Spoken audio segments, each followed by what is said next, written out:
Hello guys, কেমন আছেন সবাই? আশা করি ভালো আছেন। আজকে আমরা শিখব জিমেল আইডির নাম পাসওয়ার্ড ভুলে গেলে সেটা পুনরায় কিভাবে ফিরিয়ে আনবো, সেই প্রসেসটা আজকে আপনাদের শিখাবো।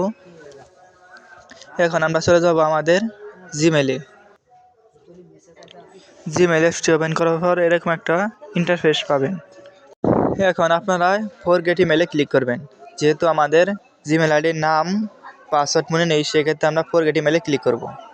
ফরগেট ইমেলে ক্লিক করার পর এরকম একটা ইন্টারফেস পাবেন। এখানে আপনি আপনার নাম্বার দিবেন, যে নাম্বার দিয়ে আপনি আপনার জিমেল আইডিটা খুলছিলেন সেই নাম্বারটা দিবেন এখানে। তো আমার নাম্বার দেওয়া শেষে আমি এখন নেক্সটে ক্লিক করব। নেক্সটে ক্লিক করার পরে এরকম একটা ইন্টারফেস পাবেন। এখানে একটা ফার্স্ট নেম লাস্ট নেম দিয়ে দিবেন। এখানে যে কোনো একটা ফার্স্ট নেম লাস্ট নেম দিয়ে দিবেন, দিয়ে তারপরে নেক্সটে ক্লিক করবেন। তো আমি এখন ফার্স্ট নেম লাস্ট নেম দিয়ে নেক্সটে ক্লিক করব। এখন এরকম আসার পর এখন আমাদের জিমেলটা ভেরিফাই হয়ে চলে আসবে। ইতিমধ্যে দেখতে পাচ্ছেন আমাদের জিমেলটা ভেরিফাই হয়ে চলে এসেছে।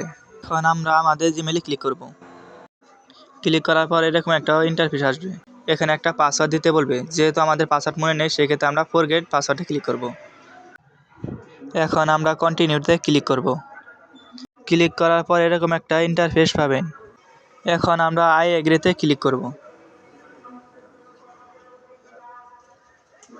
ক্লিক করার পর আমাদের জিমেলটা পুরোপুরি ওপেন হয়ে যাবে। ভিডিওটি ভালো লাগলে একটা লাইক একটা শেয়ার করে দিবেন আর চ্যানেলটা সাবস্ক্রাইব করে দিবেন। ধন্যবাদ।